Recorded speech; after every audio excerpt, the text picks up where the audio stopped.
gravity of the crimes charged. Indicted and on the way to Miami. You're watching Joe Biden try to jail his leading political opponent. South Florida at ground zero as law and politics collide. The Roundtable is back, live. Tomé la decisión de que voy a ir a Miami. Messi to Miami. He's my favorite player of all time. Now I'm kicking myself for not getting season tickets.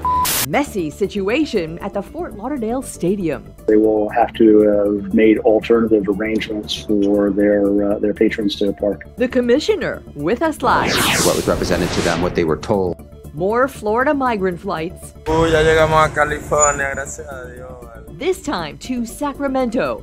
Investigations are underway, criminal and civil. We are on the ground now in California to determine whether or not that same fact pattern that we saw in Massachusetts exists.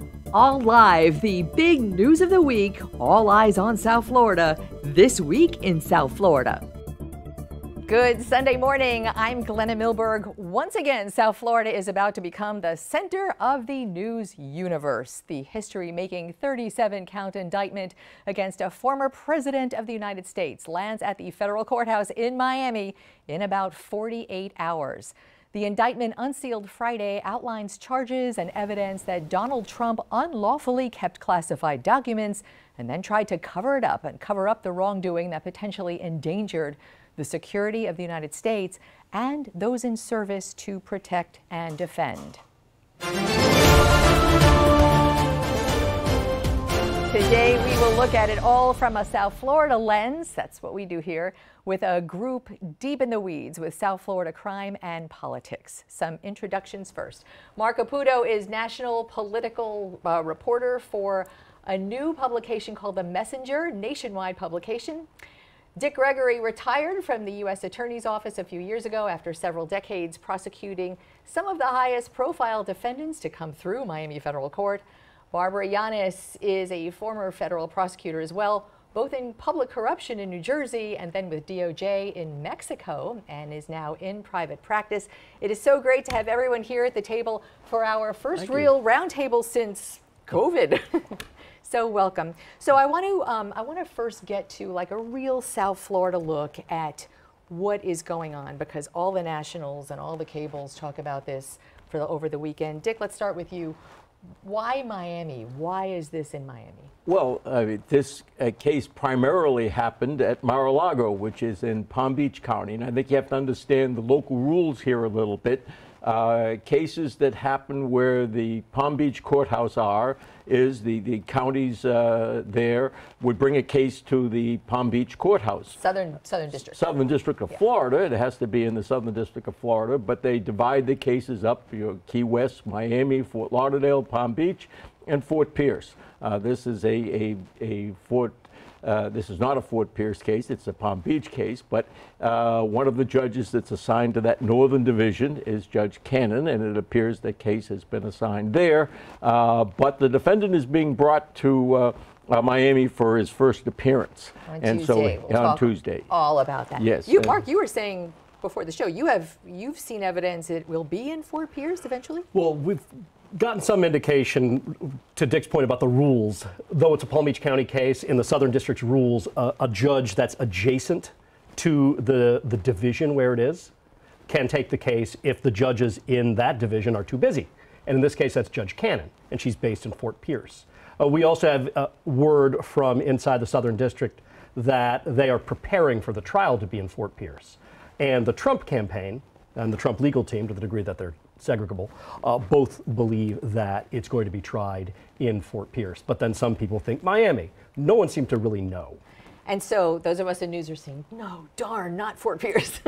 So is this, Barbara, is this, Miami is a really interesting place, as we all know. And is this sort of politically or legally a plus or a minus for the former president, or both in some ways? Well, I think, like you said, both in some ways. Of course, Miami is a very attractive venue just because it's a hot spot right now.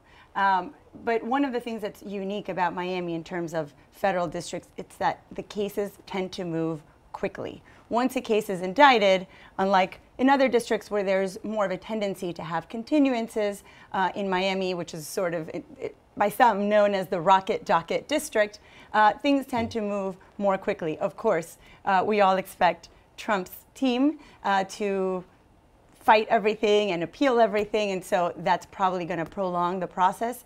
But in the sense that it's going to move more quickly than in other districts, I think it's both a plus and a minus. So as a let's just say wherever this is going to end up, aside from the initial first appearance on Tuesday, as a prosecutor, Dick, you're going to have a jury of peers. How would you sort of, what's the first thing you would do? How are you going to lay this out? What do they have to understand in a very politically charged atmosphere? I don't think people give jurors enough credit. Having talked to jurors after trials have been over, jurors take very seriously their duty, especially in a case like this. They're going to get called in and told, this is the former president of the United States. There's going to be no question about that. That's right there at the head of the indictment. So no one's not going to know that. Yeah. So I think that any juror that's called to this case is going to take his or her duty very, very seriously. And this is really not a political corruption case. It's a national security case involving political figures.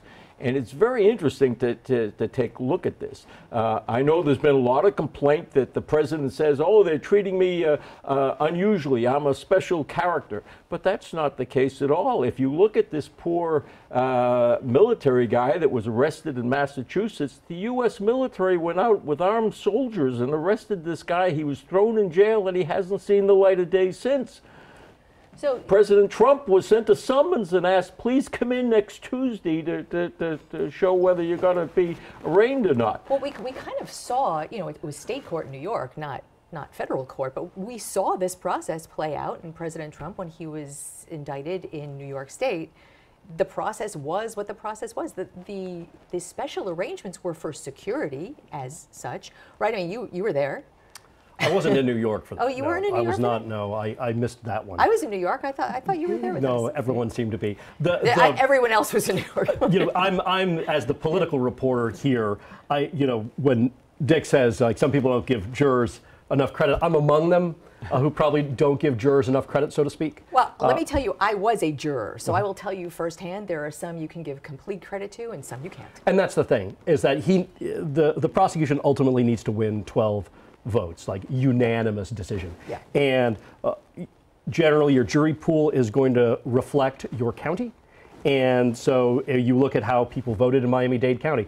46% of voters in Miami-Dade County voted for Trump in 2020. Mm-hmm. That's roughly 5 in 12 jurors that are possibly pro-Trump. Palm Beach County, it's 43%. It's roughly 5 in 12. And then Fort Pierce, St. Lucie County, that's 6 in 12. That's half of a potential jury pool is a Trump voter. So then the question becomes, okay, you're going to sit there and your jury is being chosen. Barbara, do you care who they voted for? Do you trust that a voter can walk in and say, this is my party, I'm a conservative, I'm a liberal, this is how I feel politically, but I'm in a legal court of law now and I have instructions to follow. Do you trust that that will happen? Generally, yes. I'm with Richard on that, but look, at the end of the day, jurors are people. And even if they want to do the right thing, their feelings and their context, internal context, may affect the decision that they ultimately take. But the other thing to take into account is that there's a number of strikes that each side will have in a criminal case to eliminate jurors for basically any reason they want. They don't have to be for a specific cause. And the defense will have more strikes than the prosecution. That means the defense has a better chance of getting the jury they want than the prosecution does. And so this is obviously going to be another helpful thing for the defendant's team. And there is no way, I'm assuming, even though the judge is going to say, presumably, you can't look at social media, don't read the newspaper. I mean, how does that work? I don't know how that works. And what Trump is doing, if you would have seen his press conference yesterday, if you would have seen the show prior to this one, Republicans and the emails and the e-blast. They are already sending out the message that this is a witch hunt, this is not fair, etc. And essentially what they're building toward is jurors who are just going to reject this case, and some of them might go in that jury pool and lie. And one of Dick's former colleagues of the Southern District told me that the jury selection process here is going to look like a clown car with pitchforks, is how he described it. Well, I'm going to have that graphic made right now. I want to delve into that a little more. We're up against a break, so stay tuned because I want to get more into the indictment and what a lot of people think is a witch hunt. So stay tuned. We'll be right back.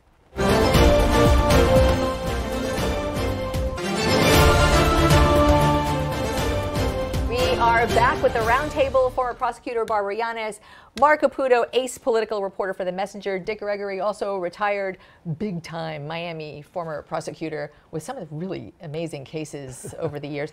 But so in the last break, clown car with pitchforks, we ended on, I believe, is how, and we've since learned that your colleague and Miami Beach mayor and my friend Dan Gelber actually came up with that. So credit where credit is due. Jury selection, an interesting way to describe that for the former president's trial. Well, I think this is a case which would call for a jury questionnaire.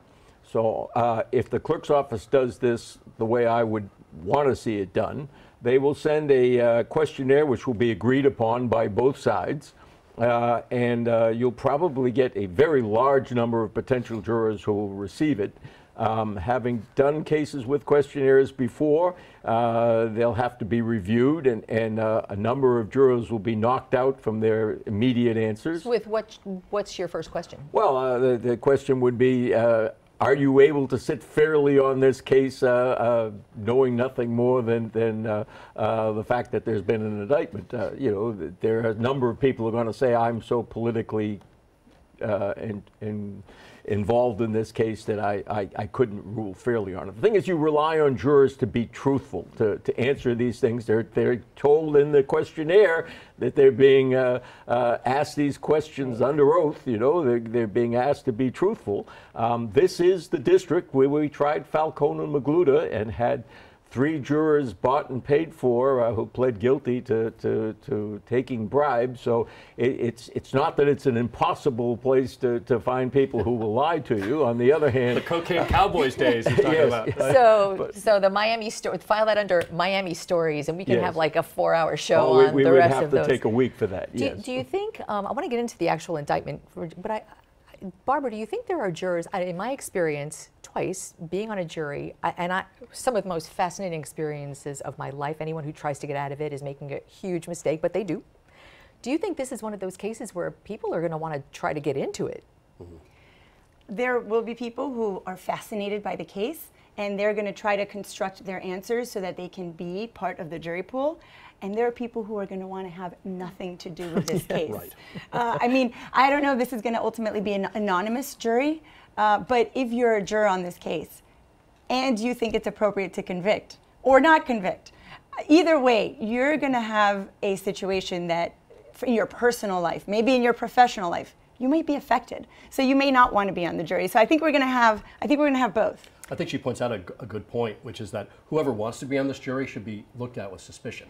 And whoever doesn't want to be on this jury should probably be impressed into service, you would think. This is just a very difficult case. Up is down and down is up. Remember, all the rules that we've ever known are out the window because it's Donald Trump. The only thing that's not unprecedented about Donald Trump is to say something's unprecedented. So wouldn't it behoove attorneys to take that and turn it on its head and make this process so much process and so normal and so unexciting and so, you know, let's get into the narrative of the indictment a little bit. It really unspools this evidence that the special counsel found. It's got tape recordings of Donald Trump saying things that the special counsel finds very incriminating. It has photographs of where boxes of classified documents were stored. It goes into the reasons why this is so egregious. Why not just be very matter-of-fact about it? Well, I think that certainly was what the prosecutor intended when he drafted a speaking indictment. I'm a big fan of speaking indictments. I like to take the best evidence you have and put it right there in the indictment because there isn't going to be much argument about it. This case is spectacular in that fact. It's very rare that you see an indictment with pictures in it. TV, we like pictures. An indictment where it quotes the defendant in recorded conversations. I mean, this is not a usual indictment. Speaking indictments sometimes are a little more usual, but a speaking indictment in which the defendant himself is quoted in numerous parts of the indictment is unusual. But then this defendant is somebody who has a way to implicate himself in a lot of wrongdoing. Okay, so that said, there are Republicans right now who are calling this a witch hunt. There, you know, this morning on all the national talk shows, there were Republicans in Congress coming out and saying, what about Hillary? What about Hunter Biden? What about Mike Pence? So address the witch hunt accusation. How do you get around the very real perception for a lot of Republicans that this is not fair? Well, I don't think you can really get around it, especially, as I'd mentioned before, just that pressure and that messaging is just going to be absorbed by osmosis into people. But as they could probably tell you better than I can, those arguments can't stand in court. You can't argue selective prosecution. You know, you would know better than I would. As I told, I'm sorry, go ahead. And I think that the prosecution, in fact, there may be motions to that effect. I would anticipate that the prosecution will say the defense should be barred from arguing that this is selective prosecution. And that's something that's also probably going to be litigated. Is that a defense? That's not a defense, is it? Well, you can sort of try to infuse the air with that theory and that sense, so that, like I said, jurors are people, and so that they have a sense of injustice. And so it's a defense in a sense, even though it's not a technical defense. As I told Mark this morning, we were talking about this as we came in. Yeah, I understand you got a lift. You're an Uber driver now. I didn't even charge a tip. You know, this is unusual for me as a prosecutor. I wouldn't ride with the press normally, but in this instance, it was very helpful to get here. Yes. Yeah, I've got friendships like that. but as I was saying to him this morning, this is a case that is going to be very difficult, and one of the things we haven't discussed this far is the Classified Information Procedures Act. You'll note in this indictment there are 32 counts in which they go specifically to specific documents that were taken by Trump and hidden in Mar-a-Lago. These documents all contain classified information. They aren't laid out. They are sort of summarized in very short form in the indictment. There is going to have to be a discovery procedure that's going to lengthen this pretrial process, which is going to be in the Classified Information Procedures Act. The judge is going to have to look at it. They're going to have to decide what the jury can see, what the public gets to see, how these documents are going to be treated, and that's going to be a very complex process. Yeah, there's going to be a lot of rules. It's going to be unusual because I don't believe the jurors are going to actually get to see the documents themselves. Oh. They're going to get to see a summary or some agreed upon description of what's in there. Yeah, that'll be interesting. All right, quick break again, and we will be right back in a couple of minutes with more.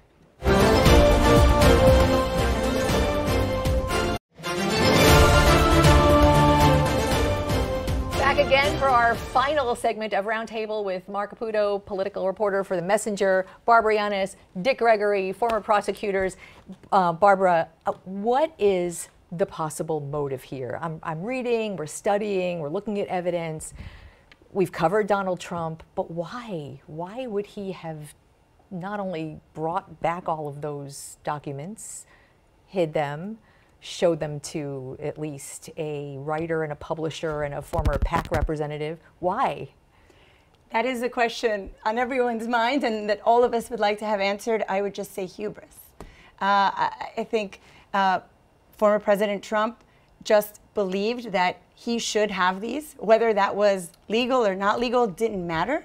That was what he was entitled to, that's what he should have, and he didn't care what the implications of that were legally. And there's reason for him not to care because he's been able to overcome every other scenario where he's gotten in trouble legally. So if he wants the documents, he's going to keep them, and that's the only motive that I can see here. Would you have to? You don't have to prove motive, do you? No, I don't think this is a case that requires proof of motive. It will require proof of knowledge and intent, but he seems to admit to that rather regularly, so it'll be interesting to see where they're going from there. I mean, it's remarkable because, I mean, what's really interesting about the case, to their point, is this didn't have to happen. Like, the National Archives just said, hey, give us the records back. It took him a year. He returned these boxes. They opened the box. There's classified records in there. They're like, oh my God, what do we do? Like, these are librarians, okay? So they called the Justice Department. And the Justice Department says, okay, hey, Donald Trump, give us these documents back. And then this weird negotiation happened. And it basically, like, symbolically, they basically said, there's a rake. Don't step on the rake. And Donald Trump's like, there's the rake. They're like, yeah, okay, I'll step on it. And then bang, he almost worked for this indictment. So what do you think, politically, since you are the political reporter, what does this do now to the unfolding Republican primary lineup? We don't know. What we saw with the Alvin Bragg indictment, if you actually look at the polling, the New York prosecutor, at that point, I mean, it's almost like a call and response situation. He gets indicted, and then his poll numbers just go up in the Republican primary, Trump. Now, what we don't know is, was that low-hanging fruit he was able to pick? Is there any more growth up there? Or at a certain point, are Republicans going to say, you know what? This is just too much chaos, it's too much stuff.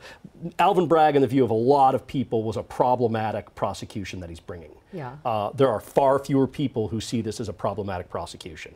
And a lot more people trust the Justice Department than Donald Trump and some of his supporters want you to know. Well, what about the judge? I mean, he's got, by all accounts, if there was such a thing as a favorable judge. He appointed her. He appointed her, and she's already opined in the records case in his favor. Well, as we've already mentioned, SIPA, the Classified Information Procedures Act, one of the first things that's going to happen is she's going to have to review all of those documents, and the defense attorneys are going to have to be permitted to come in and see all of the documents. And I would be sure that they're going to make a motion not only for the ones that are mentioned in the indictment, but all the other documents that were pulled out of Trump's home at Mar-a-Lago. And so you're going to see a rather lengthy pretrial proceeding in which she's going to have to make rulings on exactly how those documents are disclosed to the jury and how the discovery proceeding is going to go forth. And they're all going to have to be cleared to do that. That's going to be a bit of a lengthy proceeding. SIPAs are an interesting act, and cases of national security that involve SIPA get a bit complex. Barbara, I'm going to give you the last word here. The judge needs to perform like a judge. She does, and this she does need to do that. And look, at the end of the day, we trust our judges, and we trust our system, and we trust our institutions. But we are all humans, and we make mistakes. The only thing that we have is that trust in our institutions, and I'm optimistic that this judge is going to see all of the perils in this very visible, high attention case, and that she will do what is right and what is fair and perform her duties. 48 hours from now, Miami Federal Court. You'll be there. I will. We'll be there. So will you. You might have to hold my phone, by the way. I don't think I'm allowed to bring it in. You didn't fill out the form? No, I did. Anyway, I will say, being in federal court without electronics, it's really nice to be incommunicado for just a little while. I'm just going to throw that out there. Barbara Llanes, Marc Caputo, Dick Gregorie. This has been so great, our little dinner party without the wine, so maybe we rectify that at some point. But thank you so much for being part of our first roundtable since COVID. Thank you for having us. And up next, messy to Miami, but Fort Lauderdale first, where the Major League Soccer star comes to a team that just got some of its parking yanked. The man behind that is with us next.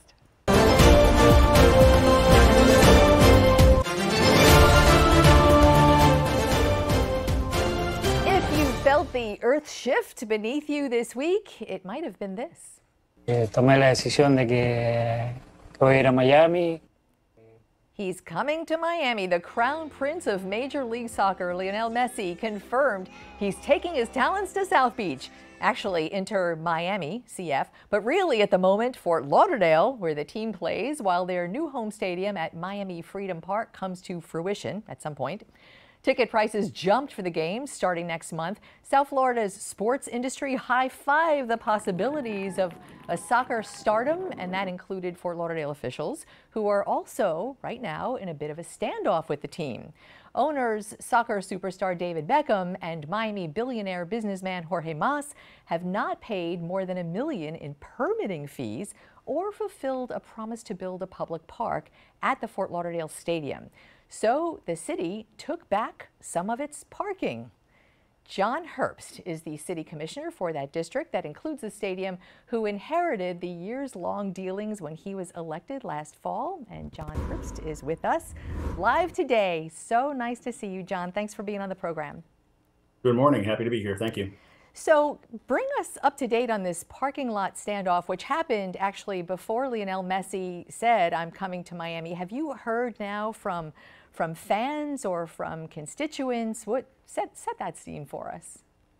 Surprisingly, I really haven't heard much from anybody on this. I expected to have, some outreach either from the team or at least, representatives, and we haven't heard much of anything yet.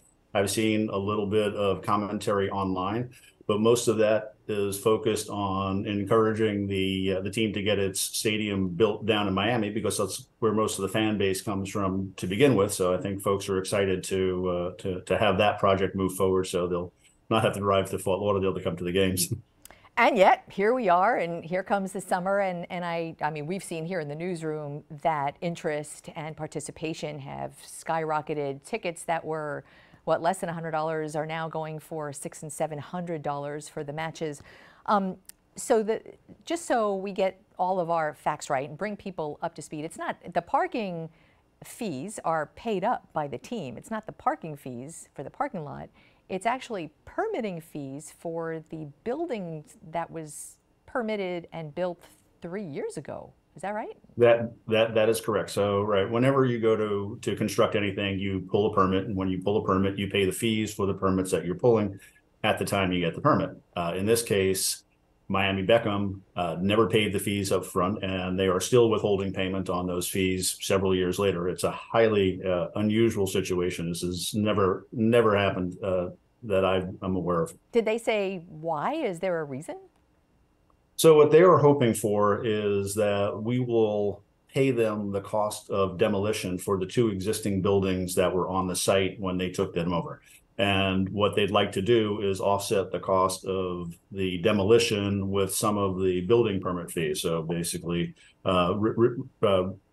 just get an offset for that, which is something that I've explained to them you can't do. The building permit fund is legally separated from our general fund dollars. You can't commingle those. So the 2 issues are really not connected. They're not related in any way. But in their mind, it's just 2 big pots of money. How much was the demolition? So they're claiming that the demolition was $6 million, but whether it was $6 million or any other amount is not really relevant, because the contract that they signed with us is called the Interim Comprehensive Agreement, spells out very clearly that all costs of demolition will be borne by Miami Beckham.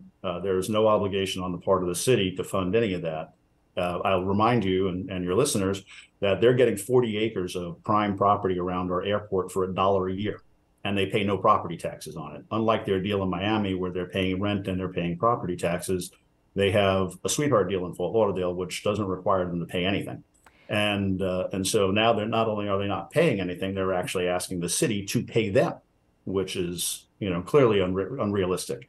And again, the contract is very, very clear that the total obligation for the demolition of the old buildings and the construction of their new stadium is solely on Miami Beckham. So they had I'm sorry, go ahead. Sure, no. So they had conversations with a prior city manager asking the city to participate in some of those costs. But that's all those were. Those were conversations by an individual who has no authority to bind the city to anything. When you're dealing with government, the only thing that's a final action is when it goes to the elected officials for a vote. Up until that point, all it is a conversation. So they were in conversations, and those conversations never led to a conclusion. Got it. So I just, for the record, we reached out to Jorge Mas. I was hoping that he might be able to join us, and maybe in the following Sundays he might. But it sounds like they were expecting sort of like a handshake deal. They were expecting to sort of rely on that going forward as things, because the timelines have all gotten kind of upended first by COVID and then various other things. And that's not unusual, frankly, if you watch sports industry and government deal with each other, for better or worse, right? That's how it's almost like abnormally normal. Well, I would share a slightly different perspective. There is no such thing in a handshake deal when you're doing a 50-year lease. There's no handshake deals on a 50-year lease. There's no handshake deals when you're spending hundreds of millions of dollars. We have a signed contract. The signed contract embodies all the terms and conditions that they agreed to and that we agreed to. They had their lawyers, both in-house counsel and outside counsel. They were well represented. They're a very large and sophisticated organization. This is not a mom and pop shop. These are folks that deal with government all the time. And we had our attorneys looking at it. Everybody understood exactly what we were agreeing to it when we signed our contracts and when we voted on these. What they're simply trying to do is change the rules after the fact, which is unreasonable. You don't do that. You don't come back after you have a contract signed and you start doing work and you start spending money and say, we'd like to revisit the terms of the agreement that we've got with you. We want more. And so that's what we've been, kind of negotiating about. We were trying to find a mediated settlement that was reasonable for all sides, unfortunately, and I participated in that mediation, and we weren't able to get to terms that we could live with.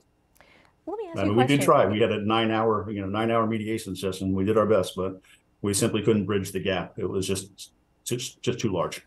Okay, I'm curious if an entity has unpaid building permit fees, how did they build?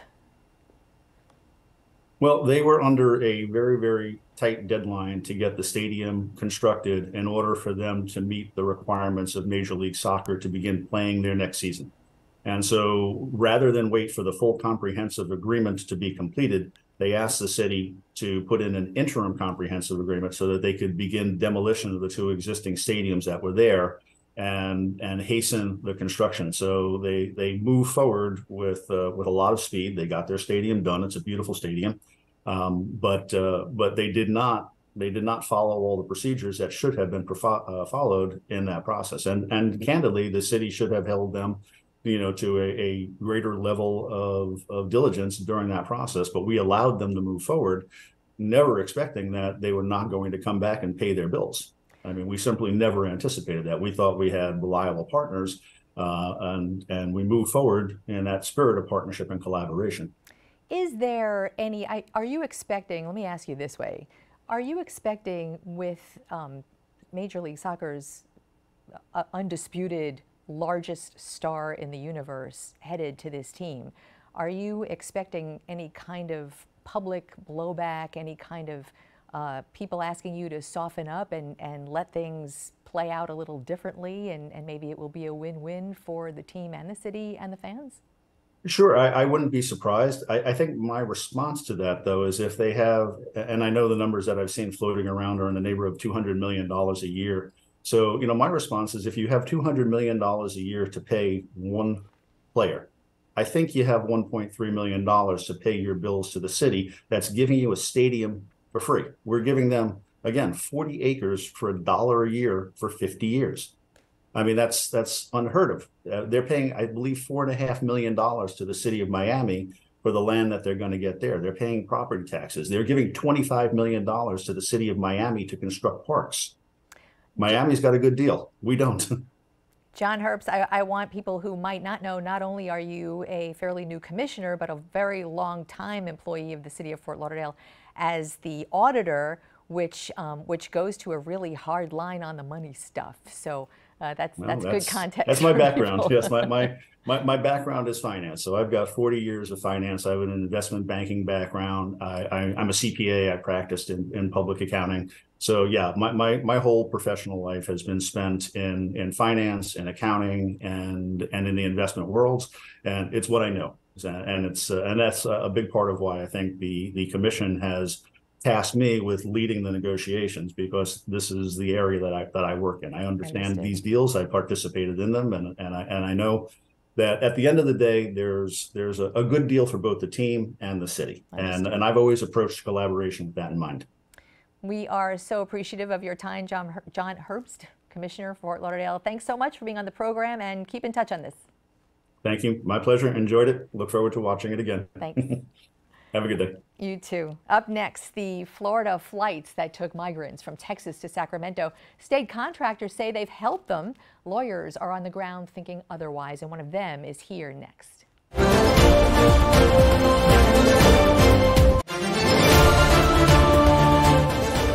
Ya llegamos a California, gracias a Dios.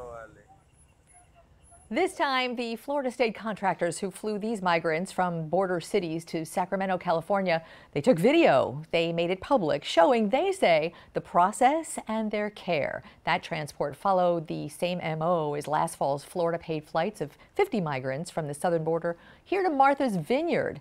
But that then was planned and executed in secret and is currently the subject of a federal class action lawsuit against Governor Ron DeSantis and the contractors. The lawyers who filed that flew to Sacramento this week to meet with the new arrivals and gauge whether they should be part of the class. And Mirian Albert with Lawyers for Civil Rights in Boston is live with us today with what they found. Really nice to have you on the program, Mirian. Thank you for joining us. Thank you for having me. What did you find? I know you yourself weren't there, but your colleagues that are in Sacramento, what did they learn? Sure. Our office began getting calls over the weekend as word filtered out about the Sacramento flights, and we were able to mobilize immediately, and our attorneys were on the ground in California. Like you said, shortly after the second flight arrived, our attorneys were investigating in particular whether migrants were deceived into boarding the flights, as was the case with our Martha's Vineyard clients. That fraud and that deception is what was illegal, and we are looking closely at whether that occurred with this new group. We're keeping all of our options on the table as we're still investigating. But as you mentioned, just from some of the conversations that our attorneys were able to have with the migrants in Sacramento, we definitely did find some similarities as was with the Martha's Vineyard situation. Similar to the Martha's Vineyard migrants, the Sacramento migrants were people who were in highly vulnerable positions when they were approached in El Paso, Texas. Many of them had been staying outside of a shelter that they had already exceeded the number of days that they could be. So they were all in the streets or in surrounding areas when they were first approached by the individuals who later. Let me just, I don't mean to interrupt, but before you make your case, I really want to get a sense, and I want our viewers to have a sense of, you talk to these people. I don't know if they're bona fide clients of yours yet. I don't want to breach any kind of confidentiality. But when you asked these people in Sacramento, what did they tell you? Right. So, like I said, it's similar. There was a lot of similarities as there was with our Martha's Vineyard clients. Like what, for instance? A lot of these migrants talked about how they were approached and they were made promises to have work. Some of them said, like I said, they were in a very vulnerable position where a lot of them didn't have a roof over their head. So they were promised that they would have a roof over their head. And being in that very vulnerable position, that can be a very compelling and appealing offer, right? They were led to believe that this was a good Samaritan effort and that it was that the efforts that were being coordinated on the other side, that there was going to be coordinated efforts from different agencies that were going to expect their arrival. But as we all saw, of course, that wasn't the case. Similar as was the case with our clients, they were just simply deposited at the doorstep of a church. Right. Completely different from what they were expecting. Right. And so the differences from then and from now, this program, the Migrant Transport Program, is codified in Florida law now, voted upon in the legislature, signed by the governor, a big immigration bill, and this is part of it. And in the contracts that have since gone out for requests for proposals and the whole governmental process, and the three contractors who won, Vertol Systems is the contractor who did this flight. they have to follow certain rules in that contract, which include housing and meals, a voluntary sign-off from these people, and it also in the contract says that the contractors work with social services on the ground in the cities they fly to. And to your point, if these migrants were timed out of the shelters and on the streets and had no hope and nowhere to go, why is this necessarily a bad thing? Well, again, they were made promises that things were going to be offered to them or available to them on the other side, right? That they were coordinating to make sure that that happened, but that was definitely not the case. They were just abandoned at the doorsteps of a church and kind of left to fend for themselves. And that is, again, the fact, or our suit specifically, our class action suit, focuses on the fact that these migrants or our clients and potentially others who were induced to travel across state lines through fraud and misrepresentation on a part of Governor DeSantis and his conspirators, right? So that's what we're still investigating to see if, these specific migrants from the Sacramento flights are also class members, but we already do see a lot of similarities. Have you been able to see the actual paper that they signed? We have video. The video comes, for the record, the video comes from the Florida Division of Emergency Management, which is the Florida department that oversees this program now. It was handout video. It was not independently verified. That's just for the record, not that we have any doubt of what we're looking at or should have any doubt either way. So the roundtable you're looking at right now is where Governor DeSantis kind of talked about it, but then the video shows them signing a piece of paper. They actually look very happy. They look like they're being well cared for. The paperwork that they signed volunteering to take this flight, have you been able to see that actual document? We've heard that some have signed releases. We don't know the circumstances around it. But what I can say is that similar to our clients in Martha's Vineyard, they were asked to sign a consent or release form, right, in exchange for gift cards and in addition to all of the false promises that were made to them. So as said, we're still investigating whether that's the same fact pattern here that was replicated in Sacramento. Are you saying that was a quid pro quo that they had to sign to receive the gift card? Was that your understanding? Because we haven't seen that quid pro quo written anywhere. What our clients in the Martha's Vineyard situation told us was that they were given a consent form or this release form, and in exchange for signing it, they were given the gift cards.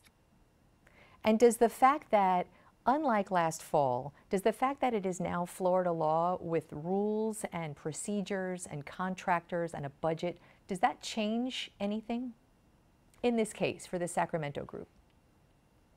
No, I mean, our lawsuit has a multitude of claims, both under federal law and a couple of state law claims. So, and as you mentioned, our case is currently pending in federal court in the District of Massachusetts. So we fully expect to hold the governor accountable for that conduct.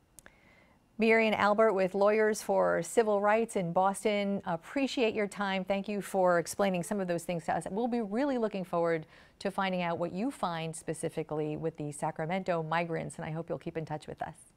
Thank you for having me. All right. And we will be right back. Stay tuned.